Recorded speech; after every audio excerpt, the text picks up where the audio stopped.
is Sort of the Story. I'm Janey. And I'm Max. And this is the podcast where we tell each other fairy tales. And also other kinds of tales. Yeah, and also, you are here. Welcome. Hi. Woo! We're glad you're here. It's nice to see you guys. By the time this comes out, it'll be near Thanksgiving in the US. So hopefully you are enjoying time with your family. And if you're not, everyone understands that. Everyone understands that. You are not alone. Why don't you just go into a dark corner and listen to our voices tell you it's all gonna be okay. Also, if you need to vent about your family, we have a Discord. Come join us and yell at us about your family if that's something that would be helpful to you. Should we make a special channel in the Discord that is just my family is and just a bunch of smashing keyboard letters? Okay, we'll do that. And you can just send out of context things that your conservative parents say. For example, that's not a personal example. I would, who knows? But maybe somebody will do that. Mm-hmm. You can post a picture of your sister wearing your top that you thought you lost 3 years ago. I started watching Fleabag. It's really good. And it's weird that I'm way more sympathetic to the sister than I am to Fleabag. I think she's supposed to be a character that you love to hate and hate to love. Yeah, I immediately was like, I get this. How dare. Guys, before we get started, Max, what would they do if, for example, they wanted to see pictures of our books? Where would they go? Who's they? They. The immortal the they. Government? Yeah. They want to check up on how we're doing. They can go straight to hell. Mind your business. I'm off the grid, Check bitch. us out in Lucifer's hometown. If you guys wanted to, I don't like that I'm being quizzed. Yeah. I do know the answer. Go ahead. And I am proud of that. Go ahead. If you want to see pictures of the books that we read, or if you want to see a list of titles that we've used on the podcast in the past, you can check us out on our Goodreads at Sort of the Story, or on our Instagram where we'll post lots of cool pictures. That's also at Sort of the Story. You can also go to our bookshop.org affiliate account and buy the books and help local bookstores and help us. Yeah. I also am in the process of going through and fixing all of our bookshop links, so they should all actually be under our affiliate thing now. Yeah. We also have a website, www.sortofthestory.com. Mm-hmm. And a Twitter, for as long as that remains a thing. And hopefully this doesn't age poorly. The Discord is on the link tree and also on the website, and also you can get to it from our Instagram. You can get anywhere from anywhere. What if we slowly started to convince Elon Musk to listen to our podcast, and then we slowly started indoctrinating him into being a good person, and then we buy Twitter for 1 penny? I have an idea that takes a lot less effort. Okay. And it is illegal. Oh, no, never mind. You know what? Let's just go ahead and get started. Elon Musk, don't listen to this podcast. Elon Musk, I'm not threatening you, but I wish I was. Okay, goodbye. Max, am I going first today? I think so. Let's fucking do it. I'm kind of excited about mine. I'm excited for yours as well. Oh no. She looked at her notes and then said, yeah, I'm excited for you too. All right. Goodbye. No. Hello. Bye. Hello. Okay, Max. Well, if you say it is. It is. So I was on Thrift Books, just looking for different books that I could thrift. Mm-hmm. I love Thrift Books. I wish they would let us be affiliates, but they don't have an affiliate program. But thriftbooks.com, if you're listening, you should have an affiliate program, and then we can send everybody there too. Hey, thriftbooks.com, send us money. Yeah, or just help us promote you. So give us books. I was thriftbooks.com, give us books. Give us books. Most of my salary goes to you. So I was looking for books, and one randomly came up that had no information about it, nothing. The only thing that it had was a title that said, Smearing the Ghost's Face with Ink. And that was all it said, and it was in books you might like. And it had no ratings, no reviews, no information at all. And it was $3. And I was like, well, put that goddamn in my cart right now, you son of a bitch. I want it. Smearing the Ghost's Face with Ink. And then I got it, and it's called A Chinese Anthology, edited by Raymond Van Over, which wasn't said in the description More at all. More Vayman ran over. Vayman ran over that Chinese anthology. One of the stories is called Smearing the Ghost's Face with Ink, which I did read. It's half a page long. And it's not important to the whole book. And I don't know why they chose that as the title in the Thrift Books. Because it gotcha. It really did. They were like, Janey. Smearing the Ghost's Face, Janey with ink. Janey. And then I bought it. So this book is called A Chinese Anthology, and it has a bunch of different sections on like paranormal stories and supernatural stories, and there's some on like morality, and there's some on, it's just like separated into different types of stories that historically have been written in China, like throughout all the dynasties. He also opens with a breakdown of the different Chinese dynasties and which parts of literature came from each and how it developed, which was really cool. It's very cool. And the introduction is all about the history of Chinese literature, starting back from the very first that we have ever discovered and then moving up through history. It's really cool. He was very knowledgeable. The stories themselves have the titles, but they also have exactly who the author was. And some of them have the texts that they were found in. And so you're able to really thoroughly research this. And this book was also written in 1973 and is no longer in print from what I can see. So I'm like, that's a pretty ethical way to edit ancient sources. And I was very impressed, but I'll talk about what I'm not impressed with after. Sounds good. Because it was written in 1973. But the stories themselves are solid. Yeah. So if you find this book, I recommend it. But this story I'm going to tell you is from the parables part of the book, and it's called The Ungrateful Wolf. I'm pretty sure you mean parabolas. I mean parabolas. I do. I'm going to go all the way up, and then I'm going to go all the way back down. That's a hyperbole. No, you were right. That's a parabola. A hyperbole is, I'm going to over-exaggerate this? Yeah. I'm the greatest in the world at that. I'm going to go into the sun and then plunge myself into the center of the earth would be a hyperbole.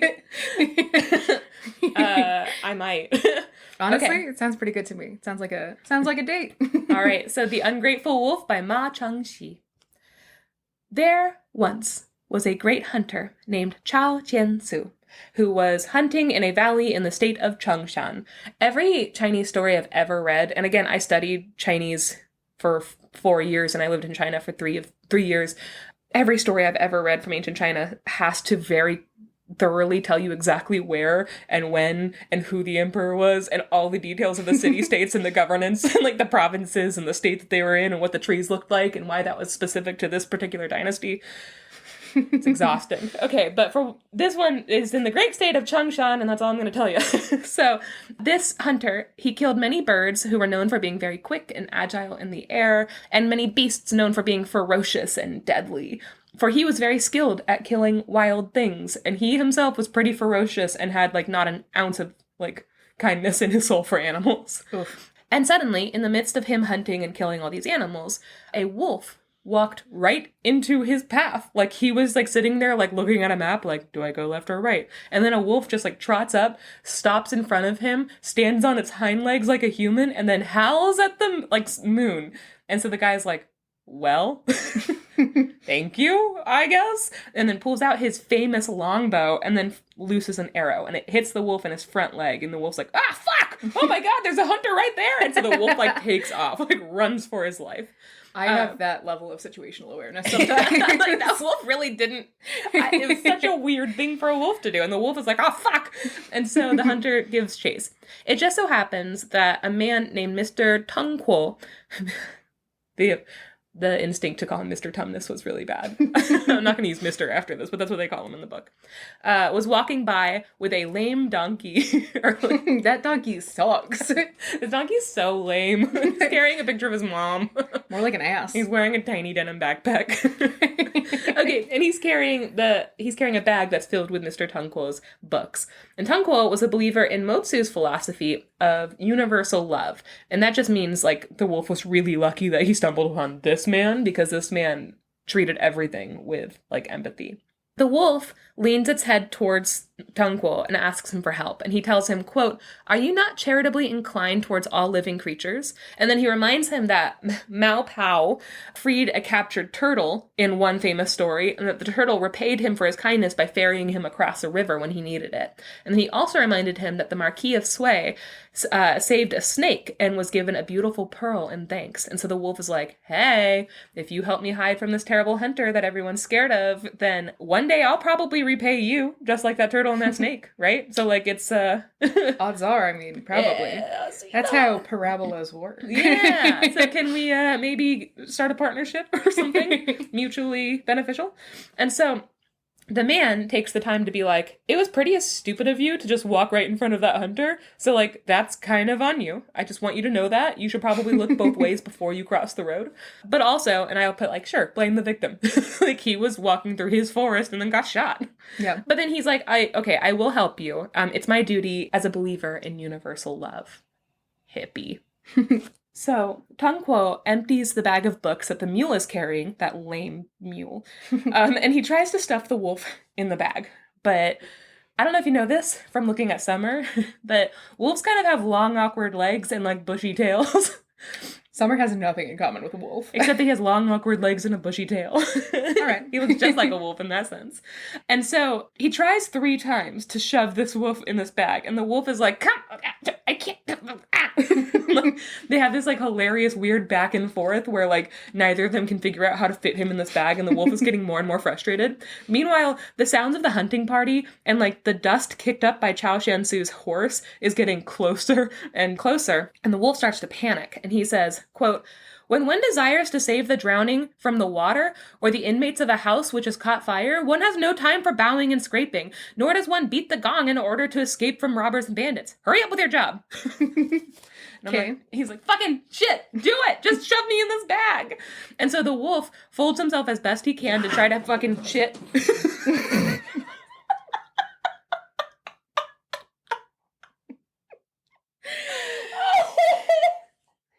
Stop. Oh, it scared me so bad.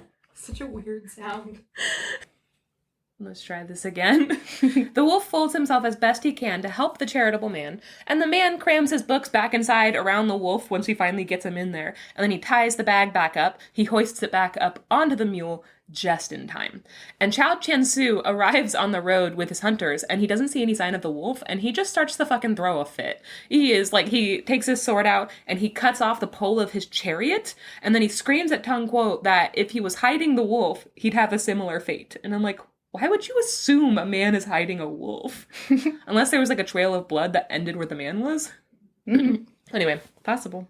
So Tung-Kwo reminds him that, like, dumb sheep who are so simple to take care of that little boys do it all the time get lost on these trails, like, constantly. And if a dumb sheep can get lost forever on trails, a wild, wily wolf should be able to escape super easily. So, like, maybe he's not hiding a wolf. Maybe a wolf just ran away through the bushes where his horses can't get to. Have you ever thought of that, you fucking idiot?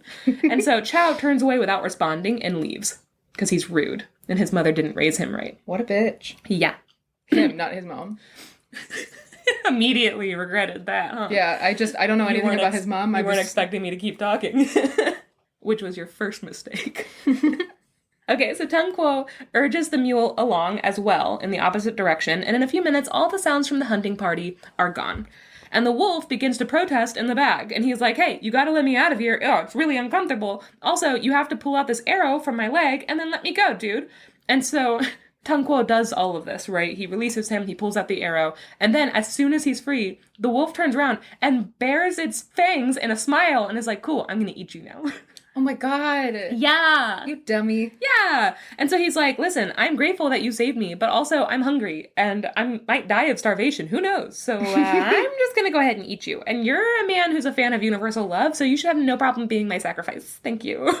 And so the wolf launches himself at the man, and Tung-Kwo, who has no desire to be eaten by a wolf, runs behind his mule.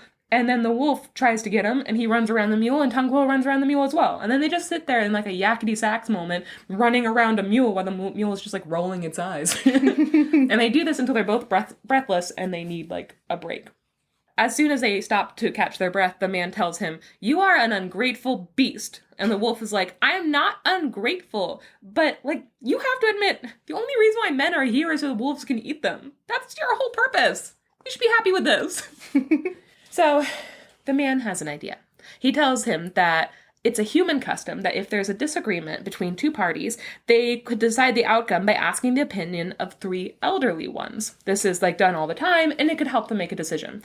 He says if they follow this procedure and all 3 declare that the wolf is in the right and that he should be able to eat the man, then he will let himself be eaten. But if the decision isn't unanimous, then the wolf has to let him go. And so the wolf agrees, and they set off. On the journey... A lot of confidence. Yeah. Yeah. To be like, I'm sure 3 guys will agree that I should eat that guy. Okay, but on the journey, there's no one on the road, and the wolf is, like, super hungry and impatient, so he sees this really old tree, and he's like, go ask that tree. And the man is like, plants have no intelligence, and the wolf is like, why don't you just fucking try it? I don't know. So, like, just go do it. What do you have to lose? Also, what if that tree can understand you and you were just so rude? You should go apologize. Maybe you should start with really begging for forgiveness. Because to the man's amazement, the tree responds. And it tells him that he's actually an apricot tree. And that it was planted by a farmer who only had 1 kernel to his name at the time. And from that 1 kernel, in a year, the tree sprouted and, like, grew buds. And in 2 years, it grew small fruit. And within 10 years, it took the farmer 2 arms to encircle its trunk. And the tree gave the farmer and his family so much fruit, and he brought in such a large profit every year. And the farmer, like, also sold kernels to other people so that they could plant their own apricot trees. And it was just, like, a really good investment for the farmer, and the tree worked really hard, right? Mm-hmm. But now, the tree is 20 years old, and it's not producing fruit like it used to. So now the displeased farmer keeps chopping off its twigs and sawing off its branches, and he keeps tearing away parts of the tree's trunk, and eventually the tree knows it's going to be chopped down completely, and it doesn't have any recourse. He's like, I worked really hard, and now I'm, like, in my old age, and this farmer's, like, fucking chopping me down, and I can't do anything about it. So, like, yeah, I'm on the wolf side. Eat that guy. Fuck men, says the tree. And so the wolf is like, score! And then, like, prepares to attack the man. And the man's like, hey, we still have to ask 2 more elderly ones, so, like, calm down. And the wolf's like, fine. So they walk on. They don't even have to do anything for the apricot tree? I thought the apricot tree was going to be like, oh, so if you go murder that guy, then you can eat this guy. No, the tree's just like, eat that guy, and that'll be enough for me. Okay. And so they walk on, right? And eventually the wolf spots an old ox, and he tells the man, like, go ask that ox what to do. And the man is like, we made a serious mistake in consulting the apricot tree. His ridiculous views nearly ruined my life. An ox is only a stupid animal. What's the sense in demanding its opinion? And the wolf responds with, do as I say or you die anyway. Oh, okay. I thought that was kind of a hot answer. I'm not going to lie. There's something about it that I was like, ooh. I like that. Anyway. I diagnose you with therapy. The bingo card should be every time Janey says something that, like, needs therapy. So the man told the ox his story, and he asks him for his opinion. And the ox thinks about this for a while, rolls its eyes and licks its nose a bunch, and eventually it tells them, yeah, the tree was right. Eat the man. And the ox says, when he was super young, a farmer sold a knife and then used that money to purchase the baby ox. And for years, that ox helped other oxen plow the fields. And then they all grew old and feeble, and he was the only one doing all the work. And he worked really hard, right? And he cleared these fields, like, all day, every day. And anywhere the man wanted to go, the ox would pull the cart. And when he was released from his yoke, he ate up the weeds and the brambles to clear the fields. And the farmer depended on him for food and clothes and transportation and everything that brought him profits. And in return, the only thing the ox ever asked for was shelter and food. He's like, I'm not any harder to take care of than, like, a fucking dog. Like, I don't ask for basically anything. Just, like, keep me alive so I can keep doing this work. But now, the ox is, like, old, and his body is sore all the time from all the hard work he did when he was younger. And the farmer is still pushing him the same way. And his skin is hanging from his bony figure, and his legs are all cramped, he can barely lift them, and he's covered in sores and bruises. And worst of all, than the farmer not recognizing that, like, he's too old to do this work, is that the farmer's wife has been talking about how now the only thing the ox is good for is being eaten. And so he tells them, I have no idea when my last day is going to come or how I'm going to die, and every day I'm just sitting here, like, waiting for that moment to happen. So, like... Oh, no. Yeah, and the ox is like, men fucking suck. Eat the man. Eat him. Oh, he's not going to do buddy. any good for you. He's just going to use you and then die. This is like the Giving Tree, but, like, real fucking dark. I mean, it was already super dark. It was.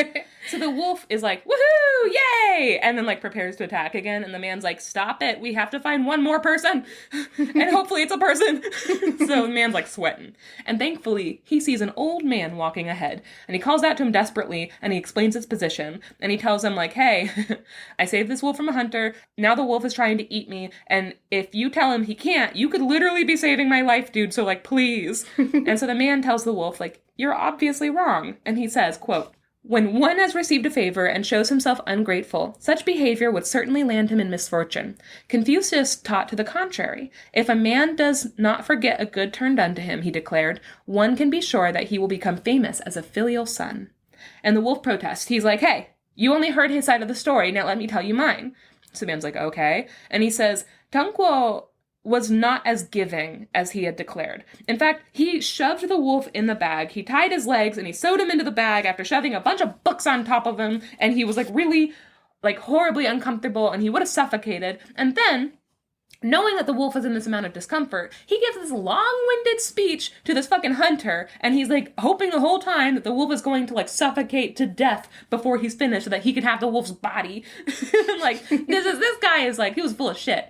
And so the old man furrows his brows and he tells Tungguo, hey, if the wolf's words are true, then he might be justified in eating you. And Tungguo's like, no, they're not true though. He just lied to you. And so the man says the only way to make an informed decision would be if the wolf were to prove it. He says, climb into the bag again, let yourself be closed up, let me see if you were really in the amount of like pain you said you were. So the wolf is like, yeah, fucking sure, I'll do that, and then I'm gonna eat the man. And so he gets into the bag, and with some struggle, they once again had him secured and tied back on top of the mule. And as they're tying him, the man leans into Tungguo and says, you got a knife? Stab that bag. Jesus. And the man is like appalled, and he's like, won't that hurt the wolf? Oh my god. And the old man rolls his eyes and says, quote, you are a fool to hesitate to kill so ungrateful and dangerous a beast, though you mean to be kind-hearted. To jump into a well to save a man who has fallen therein, or to divest oneself of clothes to use them to resuscitate your freezing neighbor, may be profitable and acceptable to the other, but how about certain death for yourself? You seem to wish to follow such examples. Remember, however, that when charity borders on stupidity, it is no longer a virtue for the wise. Kind of like a put your mask on first before helping others. Yeah. Don't airplanes. Kill yourself trying to be charitable. Mm-hmm. And so then the two men laugh like psychos and they stab the bag together. And then they throw the carcass on the roadsides and they part ways. The end. The end? That's the end. So what do you think about that? That's interesting. It's very different from any parable that I've heard. Same, right?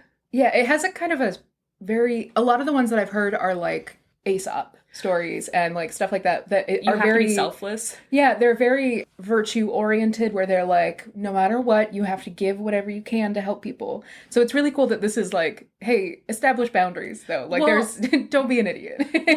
This is extremely Confucian. So I will say I've read a bunch of, if you guys don't know, Confucius was famous because he was hired to walk around basically all of China and collect folktales and fables and stories and proverbs, and he wrote them all down, and they actually used that to determine if people in their particular area were happy with their governance. So they were like, listen, all these folktales are like, they're all songs about how happy they are and about farming and about family. They seem to be pretty happy, but all of this area, they're all about people dying and like the ruling class, and they're all parables about like the predators of the forest winning over the prey. And they're like, we gotta fucking look into these governors. And that's how they determine whether or not people are being governed fairly. I didn't know that. That's fascinating. It's really cool. But Confucius was also a pretty... And I use the word conservative here in, like, the definition of conservative, like... Not politically conservative, but... Yeah, and how he thought, though, was very much, like... It was practical in a way that we don't see in fairy tales, because these weren't necessarily fairy tales. And he always told people, like, yeah, you want to be a filial son. You want to have that filial piety where you take care of your parents. And you can sacrifice yourself for your parents, but don't be an idiot and just sacrifice your life for everybody that comes around. Like, don't let people... And so when he would talk, and he's like, you know, you don't give all of your money away to people who have no money, because now you're just another person with no money, and somebody else is going to have to come along and bail you out. Like, you have to kind of be smarter and take care of yourself so that you can take care of others. And you can't sacrifice your family's well-being because you want to help others. It's really weird. It's not weird, but when you read him, you are reading a different set of rules than I think we are used to in European stories. Mm-hmm. I think it's really interesting that the hunter and the... He's a scholar. The scholar? Tungguo, the man. Yeah, they have names. And then the man who gives him the advice doesn't. Yeah. That's really interesting to me. My story, it also has some weird stuff where I was like, oh, it's weird that they chose this person to give a name to and not any of the other characters. Yeah. You know? So it's interesting that, like, the evil hunter has a name and the foolish scholar has a name, but the wise person who helps and concludes the story is just, like, a nameless passerby. Yeah, an old man. He could be Confucius himself in many ways because he's quoting Confucius, an old wise man. Entirely possible. I do want to make a note. So this book was published in 1973 and edited by Raymond Van Over. And he was born in 1934, and he has like over 30 published books, and many of them are award-winning, and he worked with like all of the major publishing companies. He was like a screenwriter. I mean, he was like a prolific writer in his day. However, in his introduction, he writes about Chinese literature, and he's like really well versed in this. Like, I really appreciated how genuinely educated he was in how he wrote about Chinese history and the history of literature.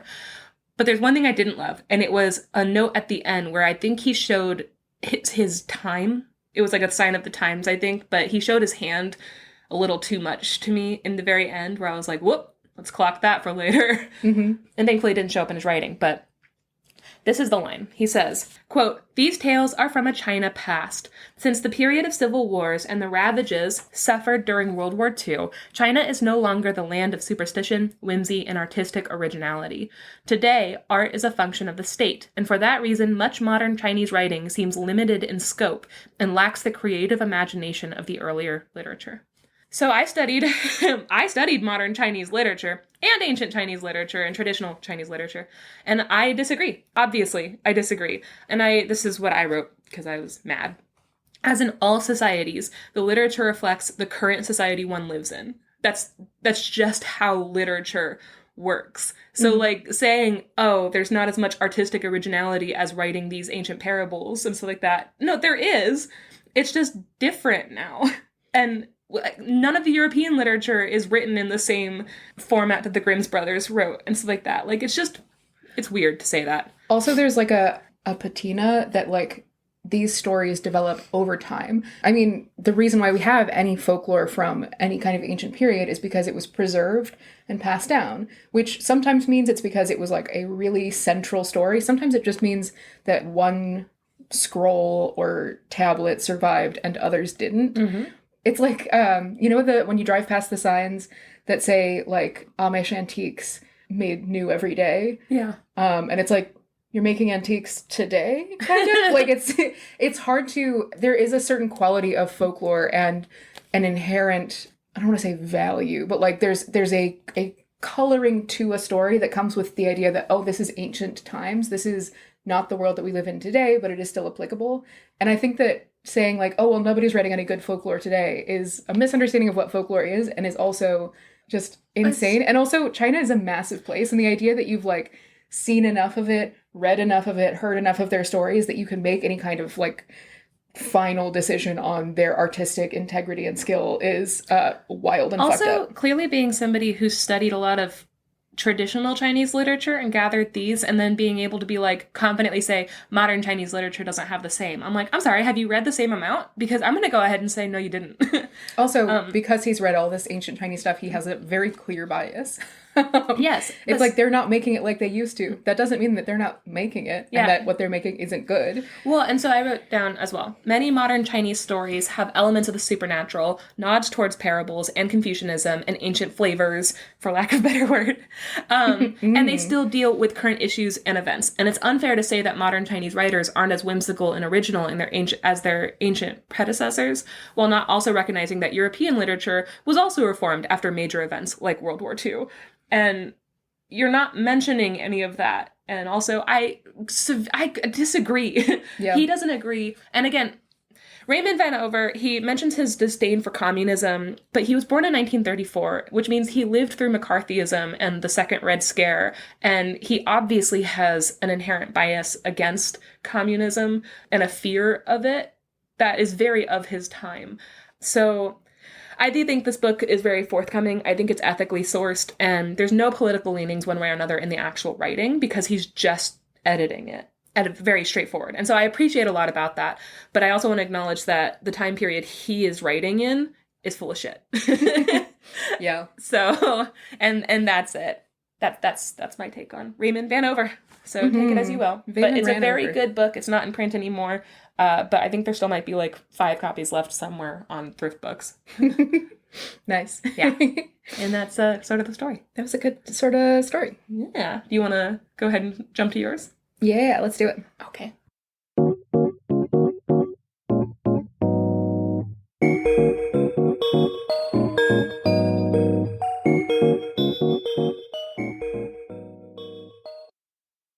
Okay, Janey. Okay, Max. The story that I brought for you today is from a collection called Beautiful Angiola. I should have looked this up.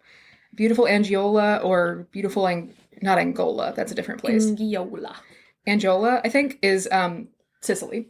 Cool. It's called the Beautiful Angiola, The Great Treasury of Sicilian Folk and Fairy Tales, collected originally by Laura Gonzenbach in 1870. This edition was translated, annotated, and arranged by Jack Zipes. Who we love. A fave. He's in the pantheon of all of our favorite folklorists. Yeah, right after I did the first episode where I found out about Jack Zipes, I just went through and bought like a shit ton of his books. I bought a lot of the Oddly Modern Fairy Tale collection that he edited, just the ones that were particularly interesting to me, which is most of them. There were some that are like, fairy tales about like workers' rights and fairy tales about Italian fairy tales. There are like fairy tales written by women and like fairy tales that like, what was it? Like nihilist fairy tales or like... Yeah, he's really cool. He's really fascinating. And he's like a scholar of specifically German Jewish folklore, which is very cool. Also, he's just incredibly insightful and careful and ethical about the way that he presents things. So this book, Laura Gonzenbach, I keep... in New Girl, Ryan Gozinyu. Yeah. I keep wanting to say Gozinyu. Laura Gonzenbach was born in a Swiss-German community in Sicily in the early 1800s. And she learned to speak like Sicilian Italian, kind of. And she grew up in this area. And as she got a little bit older, she kind of got into circles of folklore. And this man, Otto Hartwig, asked her to help him collect a bunch of folklore from the area of Sicily where she was from. And he was originally coming with her, and they found that when he was with her, the Sicilian people didn't want to talk as much because he was very clearly German. He barely spoke Italian, and also he was a man. Yeah. The upper class women in Sicily were very excited to tell their stories and everything. They were like, let me tell you this. And like, they would have a whole... to everyone being interested in what they have to say, probably. Yeah, but women in the lower classes were much more cagey because they were like, we don't know you, and we're not just going to tell you our stories, So Laura started going out on her own and collecting these stories individually. She was able to get a lot of really cool stories and also a better and wider depiction of, across different classes and backgrounds in this area of Sicily, the different people, because people were more likely to trust her because she spoke Sicilian the same way that they did, and she was a woman, and she was just very excited to hear them, as opposed to Otto Hartwig, which was like, I want to make a book, tell me a story so I can make this book. Let me profit.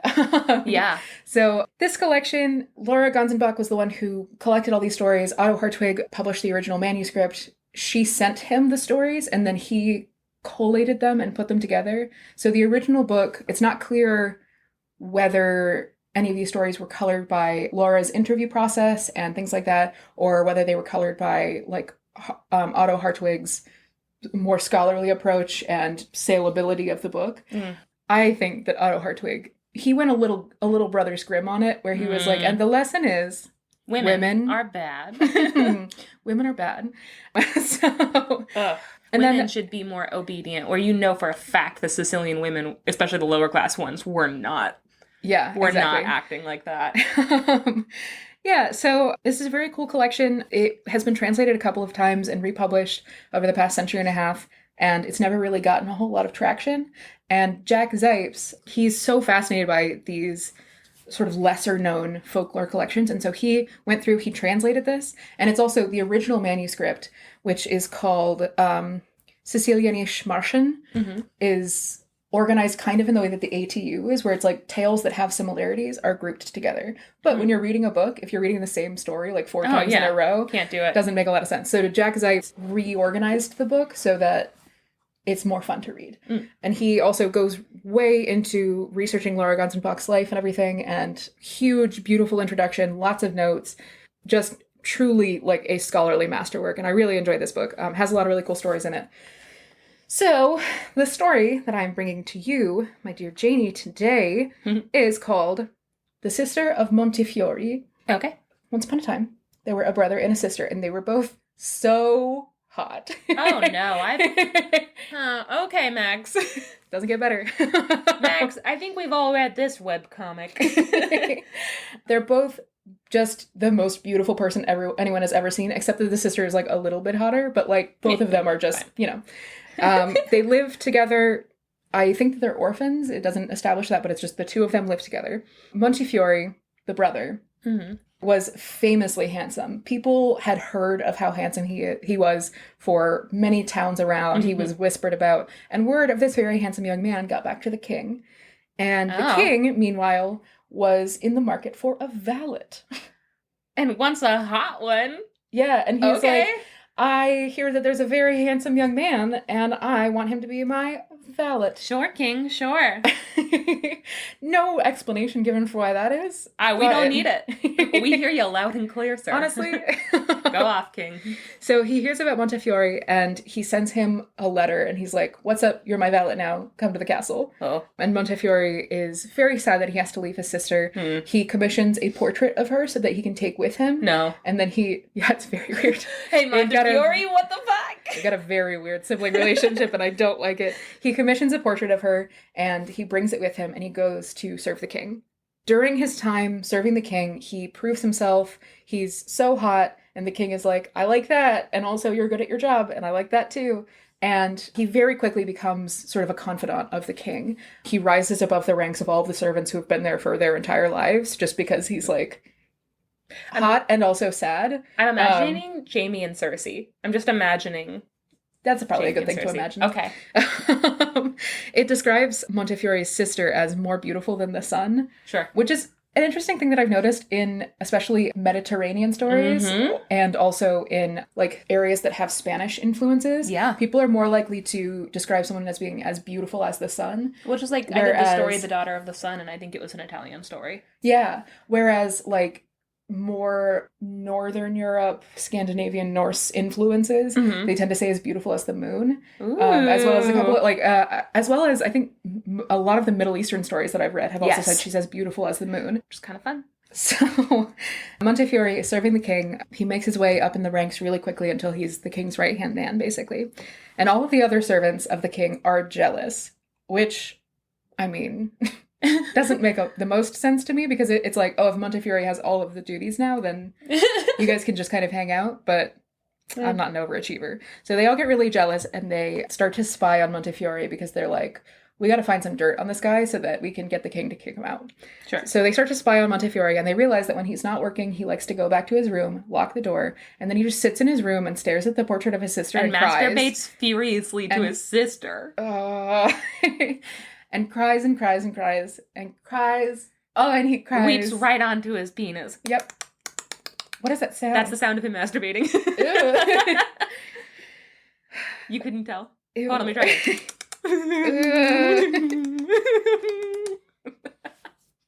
That's him crying and masturbating. That sounds like a squirrel eating a gummy worm. That's what it sounds like when a man has emotions, Max. All right, feminism helps us all. So they see him sobbing over a picture of his sister who he misses so much in a totally normal sibling way, probably. And so the other servants go to the king, and they're like, my king, your right-hand man, Montefiore, is acting very suspiciously. His right-hand man is covered in tears. And they're like, isn't it suspicious that he's always in his room with the door locked? Nobody knows what he's doing. Like, what if he's plotting against you? You should go check. And so the king waits until Montefiore is in his room, and he peeks in through the peephole. Peephole? Yeah. The keyhole? No, the peephole. Peephole. Yeah. He peeps in at his peehole.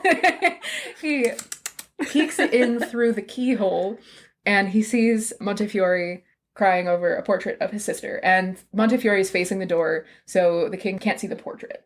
But he waits for Montefiore to finish his good long cry, and then Montefiore comes out, and the king is standing there, and he's like, hey man, so what were you doing in there? And Montefiore is like, I was crying. Straight and looking jacking at... it. I was You crying. know what I mean? And then they high five and the king's like, oh, wait, ew. He's like, I was crying over a picture. It doesn't matter. And the king's like, oh, I'd like to see it. And Montefiore's like, no, you can't. And the king is like, well, if I can't see it, then I'm going to behead you. And Montefiore's like, all right, I guess you can see it. And so he shows the king this picture of his sister. And the king is immediately like, that's the most beautiful woman I've ever seen. And he goes to Montefiore and he's like, hey, is she actually this beautiful in real life, or is this just a really good portrait? And Montefiore is like, this actually doesn't do her justice. She's 1,000 times prettier in real life. Montefiore, stop! Montefiore, you're really gross.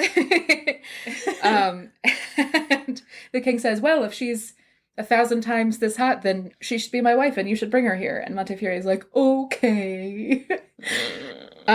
So Montefiore goes back to his sister and he is like, hey, what's up? The king wants to marry you. What he says is the king wants to elevate you and make you his wife.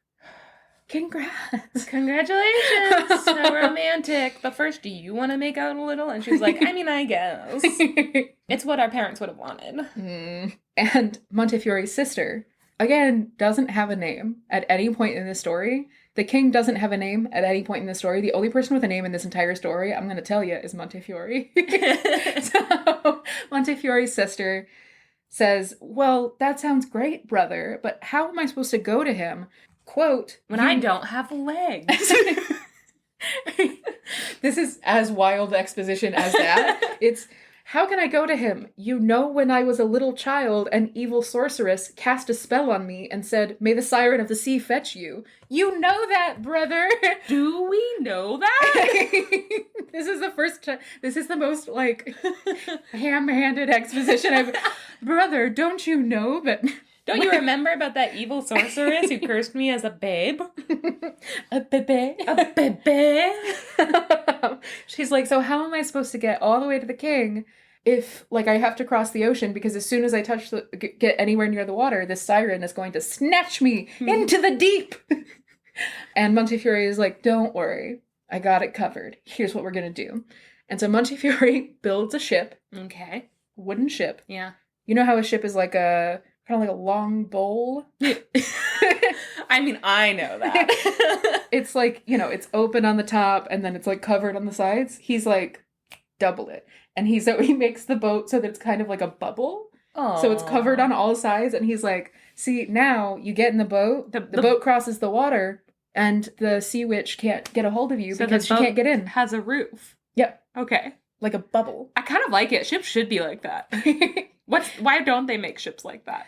I'm picturing, they didn't say like a bubble, but I was like, what would that look like? And my brain was like a big old wooden bubble. So you put $1 tree bowl on the bottom, and then you put $1 tree bowl on the top, and you glue them together, and that's his ship. Yeah, that's what I'm picturing. And it very clearly establishes that like someone is sailing the ship to get her to the destination. But I picture her trying to get there like one of those water hamster balls, you know, like the balls that you like run in to get across the water.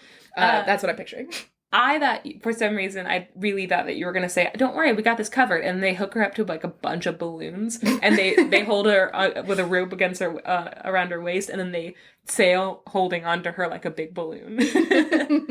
That'd be fun. So, he builds this bubble ship. And Montefiore's sister is preparing to leave. Montefiore is sobbing because he's like... He's gonna go with her. Ah! Yeah, he is. But like, well, he's gonna meet her there. Why isn't he going in the bubble ship? Mm-hmm. Interesting. Doesn't fully believe this is gonna work. But they're both just sobbing because they're gonna be separated for like a while, like a couple hours probably. And Montefiore and his sister's neighbor, who lives next door, sees all of this, hears about all of the great fortune of the sister going to marry the king, and Montefiore is the king's, like, his, like, maiden? His valet. His valet. Yep. I don't know why valet sounds like... I don't know, but you have stopped saying valet altogether. I don't... This podcast has, like, fully turned around your speech patterns. I don't like saying valet. It sounds like... Le quoi? It sounds like... Croissant. Yeah, it sounds like when people call Target Target. Like, that's how it feels to me. Except that valet is how we say it. I hate it. Okay. I'm gonna call it a valet. Fancy. Even though valet sounds fancier than valet. Yeah. That's what I'm saying. I like the valet because it's less fancy. Valet does sound more pleased. Okay, go ahead. Anyways, so this neighbor hears about all of the fortune that's fallen on this family. And also this neighbor's a real bitch. She's like, this family gets everything, and we get nothing, and it's not fair. We're a bunch of uggos, but is that our fault? I can fuck my brother too. Watch. The brother's like, no. Uggo. So this neighbor, funny you should say that, this old woman has a daughter who's also super ugly. Oh, no. And so she talks to her daughter, and then she runs out to Montefiore, and she's like, wait, I want to give you, my blessing as you go on this journey, and congratulations to your sister. Why doesn't your sister take my daughter as her handmaiden to go live with the king? Like, that would be great for her, great for you. She would be there on the ship for protection in case anyone needed it. Yeah. Wouldn't that be great? And Montefiore's like, yeah, sure, whatever. Climb on in. Get in the bubble. And so the neighbor's daughter and Montefiore's sister. God, I wish there were more fucking names in this story because it's so confusing. Should we name her? No. Francine. I will forget. No. The neighbor's daughter and Montefiore's sister get in the ship, and Montefiore rides off to the king. Sure. And the ship sails. However, as soon as the ship gets a little ways out, the neighbor's daughter pulls out a drill that her mother has given her. And she waits until Montefiore's sister is asleep, and then she drills a hole in the side of the ship. Mm-hmm. And immediately, like, a golden whip comes through the hole and pulls Montefiore's sister out and into the water. Through the tiny hole? Apparently. Oh my god! So Montefiore's sister is gone. Oh. The neighbor's daughter goes through Montefiore's sister's things and puts on her fine clothes, and then she waits. And when the ship finally arrives in the king's harbor, Montefiore is waiting for his beautiful sister, who he loves an appropriate and normal amount, and out from this weird ship comes only the neighbor's daughter. And he's like, where's my sister? And she's like, she went into the water. There was nothing I could do. And Montefiore is like, no. And then he cries and cries and cries. And then he cries some more. And then he goes to the king and he's like, my king, I'm so sorry I failed you. I tried to bring my sister to you, but she fell into the water and is surely dead. But I do have my neighbor's daughter here. And if you need a wife, like, I would offer her to you. And the king is like, I mean, sure, why not? Whatever. I'm really sad about not having a hot wife. So I guess, yeah, sure, whatever. What? That's not how anything works. And then the neighbor's daughter comes to meet the king, and he sees her, and he's like, ugh, gross, ugly. But he's already given his royal word, so he has to marry the neighbor's daughter. Yeah, you really should see the goods before you purchase them. So there's a huge wedding, and the queen now, the neighbor's daughter, she starts plotting to kill Montefiore. Why? She's jealous of how much the king likes him. Wow, everyone just hates these hotties. I know. So she starts plotting to kill him. She goes to the king and she says, my king, I have to tell you, Montefiore has been going around and boasting and bragging, and it is really frustrating, and I'm sure that he's lying. Because here's what he says he's going to do. Mm-hmm. He says that he's going to build a beautifully decorated fountain in the square in front of the castle, and the fountain's gonna have running water and everything. Mm-hmm. And the king's like, that sounds great. I would love it if he did that. And the queen is like, I know, but he also said he's gonna finish it by tomorrow morning. And he hasn't even started yet. And the king is like, okay, so he is bragging, and that's not appropriate for someone in the king's service. What? The king goes to Montefiore and says, since you're boasting, I'll take you at your word. If you can finish this fountain by tomorrow morning, I'll be very happy with you. But if you can't, you're going to be banished from this kingdom. And Montefiore's like, what? What's a fountain? So Montefiore has now been given this impossible task to complete by the next day, or else he'll be banished from the kingdom. Mm-hmm. And he's useless. This king is not a full friend. He's not a true friend. No. Yeah. Well, I mean, old ball and chain, what can you do? No, this king is not a full good when friend. Mama ain't happy, ain't nobody happy. I know, but he also was like, if I want to see a picture or I will behead you. Like, yeah, no, he's not a good guy. He's not a good friend. But also Montefiore is fucking useless. Mm-hmm. He doesn't do a single thing in this story. He finds out that he has to complete this impossible task, so he cries. Yeah. And he walks around town crying, and finally he goes to the seaside, and he cries, and he wails, and he screams into the sea, and he's like, oh, sister, things are going very poorly for me. And I feel bad for him now. Poor Montefiore. He's so dumb. And from the waves rises his sister. Aww. Oh my god, more beautiful than ever. And she's like, it's taken you a while to come to the ocean. She has 3 beautiful handmaidens on either side of her, and she's just decked out in the most beautiful clothes, and she looks more beautiful than ever, if anything. But also she has a golden chain around her anklet. Aww. And the golden chain leads into the water like an anchor. Yeah. And she explains to Montefiore that the siren, the sea witch, kidnapped her, dragged her to the bottom of the ocean, and she's on the other end of the chain. So if she wants her to come back, she'll just pull her on the ankle, and she'll be like brought back down to the bottom of the ocean.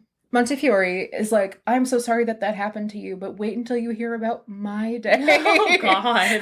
And he's like, the king wants me to build this impossible fountain that's beautifully decorated and has running water in the castle square, and he wants it done by tomorrow morning, and he says, I'm banished if I don't do it, and I can't possibly do it. It's impossible. Cry, cry, cry, cry, cry, cry, cry, cry. Yeah.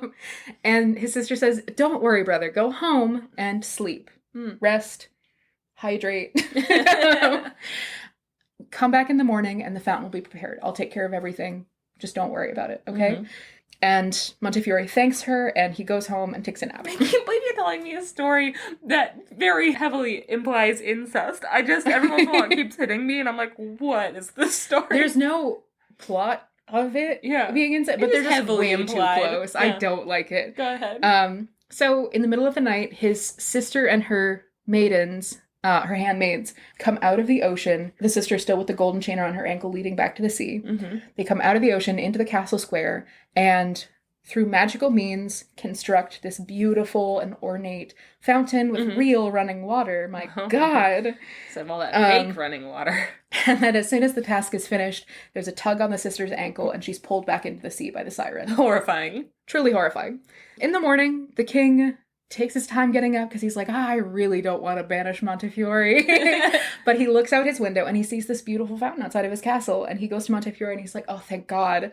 I was so worried that I was going to have to kick you out. I really didn't want to do that. And Montefiore's like, that doesn't sound good for me either. And I'm also glad that didn't happen.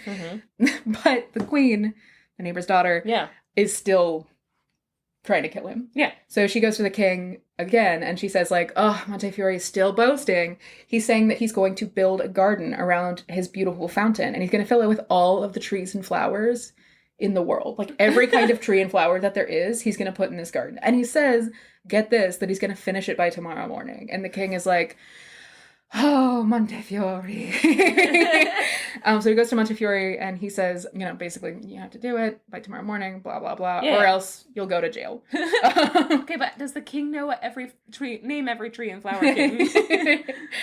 Montefiore is like, I'll do what I can. And he cries and he goes to the seashore, and his sister pops up again and is like, hey, how was the fountain? And Montefiore is like, not good enough.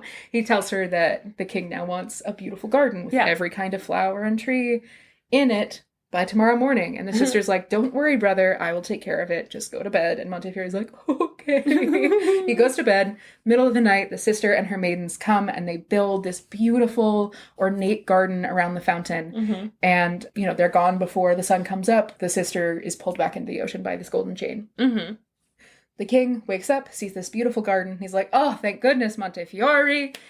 You pulled it off. Thank God. Didn't want to throw you in jail. Really appreciate it. But also, a bunch of these plants aren't suited for this particular climate zone. They're definitely going to die. So they're dead tomorrow. The queen is still trying to kill Montefiore. Oh, God. Pulls the same shit again. She's like, oh, now Montefiore is boasting that he's going to fill the garden with all the kinds of bird in the world. Now, you mentioned that the plants wouldn't do well in the zone. Think about all the birds. All of them. They're going to eat each other. If you have some of the birds there are going to be a lot fewer birds soon. Like, if you bring any kind of raptor in there, you're not going to have any songbirds anymore. Nope. Real sorry. Then you have a bunch of invasive species flying all over the kingdom, killing everything. All your bugs are gone. This is an eco-nightmare. Yeah, she's an eco-terrorist. So she's like, this is what he promised, and he'll do it by tomorrow. And the king is like, Montefiore, you have to stop boasting. Oh, Montefiore. If you can't do this by tomorrow, you're going to be beheaded. And Montefiore's like, Is I don't want to be beheaded. Is he telling him that he hasn't said all this? Montefiore, just tell him I'd never said that. No, absolutely. Montefiore is so dumb. Yeah. Montefiore goes to the sea and he's like, sister, you won't believe what happened. She's like, what do I need to do for you? Just tell me. Just give me the deets and I'll have it done. I'm so tired. So Montefiore goes to bed. The sister in the middle of the night comes and she fills this garden with all of the different kinds of birds in the world. King wakes up in the morning, sees this beautiful garden full of birds, wakes up to the sound of bird song. And he's like, Montefiore, truly you've proven yourself. I will never doubt you again. And the queen is like, damn it. Montefiore. So she comes up with a new tactic. She's like, all right, I'm going to go get 12 ducks. She goes and she gets 12 ducks. Well, that's got to be easy because he has ducks in his garden. Yeah, but I feel like it's an Noah's Ark situation where it's like there's only like one of each. Yeah. So she goes and gets 12 ducks. And she goes to Montefiore and she's like, look at all of my lovely new pets. All of my 12 lovely new duck pets that you now have to take care of. This is your job now. I need you every day to bring these 12 ducks out to the field, let them eat, and then when they're done, bring them back to me in the castle. I love the white ducks. I love the idea of him herding ducks. Yeah. So dumb. She says, and I love these 12 ducks more than anything in the world. I refuse to take care of them. But if you lose even one of them, you'll be beheaded. God damn it. And she turns to the king and is like, right? And the king's like, I get right, sure. So Montefiore takes these 12 ducks. I hate my ugly wife. And he goes straight to the seashore. And he calls out for his sister. And he's like, sister, I need your help. Okay, this task he can do by himself. And she appears and is like, oh, ducks. Word. Duck. He's like, sister, I've been given this impossible task to take 12 ducks to a location so that they can eat. And it's so far away and there's no way I'll manage it without losing some. So I was wondering, since you're here at the seashore and it's like way closer to the castle, I was wondering, can you just feed these ducks right here and then I'll just take them back? It'll be a lot easier. And she's like, this is really not what my powers are for. She brings out a loaf of bread. But she has her long hair in all of these like long, beautiful braids. Mm-hmm. And so she leans over the ducks and she like shakes her braids. Oh no, dandruff? And out of them fall all of these pearls and little gold nuggets, like little kernels of gold. And the ducks go bonkers. It's also, don't feed ducks bread. I just don't want to let that go by. Don't feed ducks bread. It has no nutritional value, fills their stomachs, so they basically starve while they're full. So don't do that. You can use frozen corn, frozen peas, lots of things you can use. They won't but don't like use it bread. as much. Don't be discouraged, but they won't eat that frozen vegetables, I know from experience. Once they've been fed bread, they will not be tricked. So these ducks are like, oh, dip. Gems. Woo! And they eat all of the little pearls and all of the gold until they are all full. And the sister goes back into the ocean. Montefiore starts to herd the ducks back to the palace. And as he's herding them, the ducks start to sing, quack, quack, quack, we're coming from the sea. We're full of pearls, as you can see. Aww. The sun is beautiful, very bright. But Montefiore's sister shines brighter. Oh, they got then it's golden light. Oh, they're not good. They're not good at this. Quack, quack, quack. Welcome to the gym. Come on and quack. And welcome to the quack. Snacks. Welcome to the snacks. Title of episode. Welcome to the snacks. Title of this episode, come on and quack and welcome to the snacks. So these ducks are singing as Montefiore leads them back out to the castle. The queen hears these ducks singing and she's like, Montefiore's sister. Oh, no. Oh. Also, so they talk now. Oh, yeah. No. And also they're full of pearls. There's so much information to process. So she takes all the ducks and she hides them away. And she continues plotting. And the next morning, she goes and she gets her ducks and she murders one of them. And then she calls Montefiore and she's like, here, take my 12 ducks to the field so they can eat. And Montefiore is like, done and done. And he herds all of his ducks to the ocean. Count. He is too dumb and sad. He doesn't even think to count these ducks. So he takes these 11 ducks to the ocean, goes to his sister and is like, please, sister, the ducks, they're starving. And she's like, I'm busy. More golden dandruff. But she shakes her braids again, and pearls and gold fall out, and the ducks eat their fill, and then Montefiore herds them back to the castle, and they sing their song again. Quack, quack, quack, we're coming from the sea, we're full of pearls, as you can see. The sun is beautiful, very bright, but Montefiore's sister shines brighter than its golden light.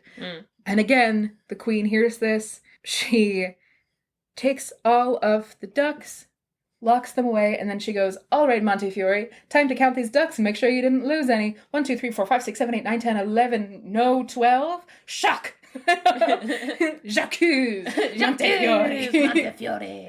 And she's like, I already told you what would happen if you lost any of my ducks. She goes to the king and is like, sorry, Montefiore lost one of my precious ducks that I care so much about that I got yesterday, so now I have to behead him. And the king is like, I got Montefiore so long ago. This is a bad double standard. It's all I've cared about for the last 24 hours. But the king has to execute Montefiore. He doesn't. He goes to Montefiore. He's like, I'm really sorry, but my wife says I have to kill you. And Montefiore is like, nuts. But I have one final request. I would love just one last time to visit the sea. And the king is like, yeah, I can do that. I mean, how long do you, like 20 minutes? And Montefiore is like, yeah, I'll be back in like 20 minutes. And he's like, okay, cool, go do that. So Montefiore goes to the seashore and he calls his sister. And she's like, I already fed the ducks today. And he's like, no, I'm going to be murdered. And she's like, okay, this is the caliber of problem that you should be coming to me with. The ducks, you can just get duck food and bring it to the ducks. You have no problem solving skills. But Montefiore's like, I'm going to be put to death. Can you save me? And she's like, that's kind of out of my power. Like, if you escape, you're a fugitive. I can't, you know, stop you from being killed. But after you are dead, ask him to bury you by the fountain that I made, right? And then I will come to you, and I will mourn you for 3 nights straight, and I will sing funeral songs. Oh, God. And he's like, that's not what I wanted. That's not the best. But Montefiore goes back to the king, and he says, I want to be buried by the fountain in the garden. Also, bury me in 3 different coffins, one made of lead, one made of silver, and one made of gold, which was not what his sister said. Also, brutal. Yeah, why would you want to get... Anyways, I think he was just trying to rack up expenses for the king at that point. Yeah, honestly, that's a hot move. He knew he wasn't getting his deposit back, so he just... Fucking doing it. Yep. You deserve this. Started smoking in the apartment. So he asked to be buried in his 3 coffins out in the garden. The king grants him this, and then Montefiore is executed. The executioner divides Montefiore into 3 pieces, puts the 3 pieces into, respectively, a coffin of lead, silver, and gold, buries him around the fountain in the garden. Yeah. Making her job much more difficult. Again, super weird that she wasn't like, put yourself in 3 and they have to be of this kind. He was just like, I just think it would be fun. You know? I just kind think of like this would be fancier. Man of myth. The first night after Montefiore's death, his sister comes in the middle of the night to the fountain where she's been the past 3 nights, and she cries over Montefiore's grave. She sings her funeral songs, and the king's gardeners, who are working overnight, hear this beautiful voice, and they stop what they're doing, and they listen all night, until finally the sister feels a tug on her ankle, and she's pulled back to the sea, and her song stops. So the gardeners are like, whoa, what just happened? That was so beautiful, and she was so beautiful, wow. And then the next night, she comes back again, and the gardeners are like, oh my god, she's back. Wow. Yay! And she sings her funeral song and cries over her brother's grave. And the gardeners are like, wow, so pretty, wow. So the next morning, the gardeners are like, she's coming past 2 nights. What do you want to bet that she's going to come again tonight? So they go to the king, and they say... Sorry, I should have said also, she comes with her 6 handmaidens. Yeah. They go to the king and they're like, you'll never believe what's been happening in your garden. And the king is like, don't I hire you to worry about these problems? I don't care. I don't need the gardener's gossip. Thank you. But they're like, the past 2 nights, these 7 beautiful maidens have come and they have sung funeral songs over Montefiore's grave. And one of them is more beautiful than the sun. And she has a gold chain around her ankle. And we think she's going to be back tonight, but every time she's there, she gets pulled away by that chain back to the ocean. And the king is like, cool, interesting, I'll check it out, sure. So that night, the king hides in the garden. Montefiore's sister appears. She sings over Montefiore's grave, sings her funeral songs and cries. As she's crying, the king jumps out from the bushes with his sword drawn, and he smashes this chain around her ankle in half. Oh, true hero. Why didn't Montefiore think about that? So this chain is broken, and he turns to this beautiful woman, and he says, "Who are you?" And she says, "I'm Montefiore's sister. Also, I didn't drown. Your queen, your wife, my neighbor's daughter, drilled a hole in the boat and a siren captured me. Whole long story. But basically, you freed me and thank you so much." And the king is like, "I can't believe my terrible, ugly wife, who I hated anyways, would do that. She has to be punished." Yeah. So this, from here on out, this is gratuitous. Okay. So I'm just gonna ramble right through it. This is really fucked up. Okay.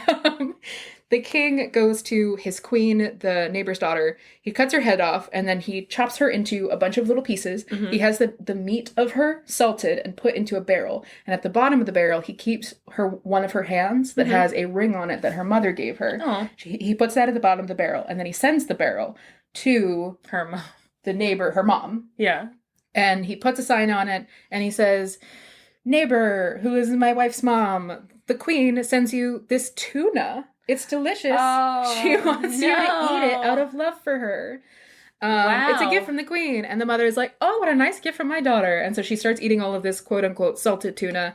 And she's like, "This is amazing." And she just doesn't want to stop until it's all gone. She just kind of keeps eating it. Oh, fucked up. Meanwhile, the mom's cat and dog are dancing around her and begging for pieces of meat. And they say, "Give us a piece and we will help you later when you weep." Which is ominous. Yeah. But the mother does not listen. She doesn't give anything to the animals. Doesn't care that they're talking to her. Yeah, everyone's really normal about that. Finally, she eats and eats until she gets to the bottom of the barrel, and she finds her daughter's hand with the ring on it so that she knows that it's her. And she realizes that she's eaten her daughter, and so she is heartbroken, and she violently throws up. Probably, but also, and then she rams her head against the wall so hard that she dies. Whoa.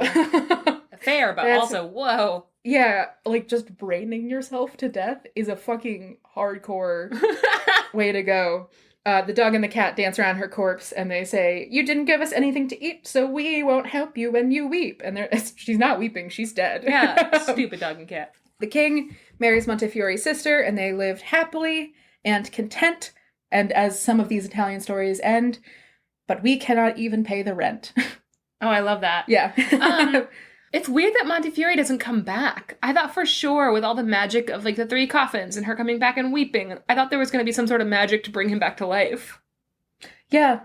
He doesn't say that he does, I don't think. Wow. Unless it's, like, one line and I missed it, but it's I don't think so. also weird that this story is about Montefiore's sister. You're right. It is weird that she doesn't have a name. She doesn't have a name. The only person named is Montefiore. It's fucking weird. I'm gonna check, actually, make sure that I didn't miss that. Nope, he doesn't come back. Mm-hmm. Well, that was very spooky and weird and cool. I liked that. Thanks. So this is Arns Thompson Uther type 403A, which I didn't have to look up because Jack Zipes put it in the notes for this story, but he already typed it. 403A, which this isn't as racist as it sounds, but the tail type is called the White and the Black Bride. Wow. The idea, again, super fucked up, but the idea being like the like pure bride who, and then the woman who like tries to get her out of the way, and she's evil and ugly, and, you know, eventually she gets her comeuppance, and like the proper bride is restored and everything.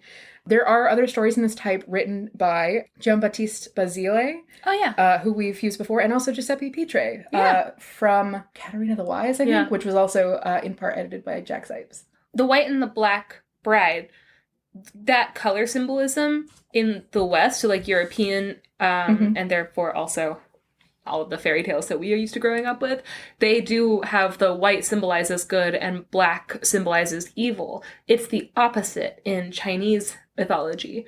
In like Chinese operas, if a character comes in a white mask, it's like, oh, that is evil or like deathly, and that is like the bad one, and then it's the opposite. That's interesting. Yeah. I didn't know that. Yeah, so I, apparently this is a very common tale type, and I linked to the ATU index of other stories that fit under this type, but the thing that was, I was really interested, I already mentioned the names. Nobody's named except for Montefiore, which is really weird because Montefiore is the worst character in the story. Also, it was really interesting. I was going through, this was like the fourth story from this collection that I read. I was just reading straight through because Jack Zipes made a point in the introduction to say, I put these in an order that I thought would be more fun to read straight through. Yeah. So I was like, I'll start where he wanted me to start. I read 3 stories before this, and they were all almost exactly stories that we have told before. There were elements of this one that was very reminiscent of some of the other Italian stories you've told, like the fountain and the handmaidens around it and stuff. Yeah, exactly. Like a lot of tropes. There was some that like crossed over with Baba Yaga and Vasilisa and everything like that. Like there were a lot of just elements that were directly from other stories that we had told, which was really interesting because it was like not just stories that we've read are on our own, but stories that we've told on this podcast. So I was like, I can't use these because these are just the same story, but with like some details changed. Another thing that I thought was really interesting about this story is that, especially because I was kind of attuned to it after having read a couple of stories that like towards the end, I was like, oh, this is just the same story as before. I was keeping an eye out for things that were similar to other stories that I read. And there were all these little elements of the sea witch who drags her to the bottom of the ocean, and like this idea of the tether, the handmaidens, the coffin, the magic fountain and everything, the magic garden from the ogre family. Yeah. Oh, Not the Princess and the Ogres? No, the one with the hot heroine who has a bunch of wives at the end. Oh my god, yeah, the Princess and the Ghouls. The Princess and the Ghouls. Yeah, like the same like magical garden with every kind of tree and flower from every place and everything like that. Yeah. All of these tropes that have appeared in other places, and I'm usually willing to like accept at face value. I'm like, oh, that's just the story. Yeah. But this one's interesting because none of the details, like the little tropes within it, are necessary to the story. Like it's not like they're connected to anything else in the story. Yeah. You could just, it's kind of almost formulaic in a really interesting way where you could just be like, okay, here's the setup, and this is the situation at the beginning. It's like, oh, she can't go near the ocean and her brother's hot, and like this is that, and then they're like, and then insert trials that Montefiore has to accomplish, and then insert like weird magical unexplained death practices or something like that, and then the end, and then they resolution. This is something that I've been thinking about a lot, thinking about the podcast that you love, Cryptid Keepers, about they eventually ended because eventually when you're telling the stories of cryptids from around the world, there's so much overlap where you're just telling the same stories over and over again.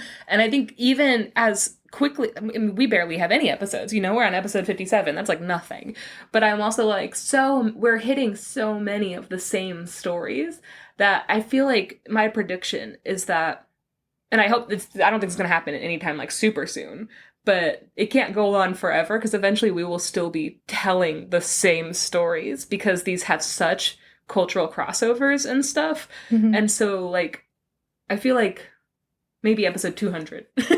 We're gonna have to figure out either adapt the podcast or be like, and that's the end because otherwise we're just retelling each other the same exact stories, Yeah.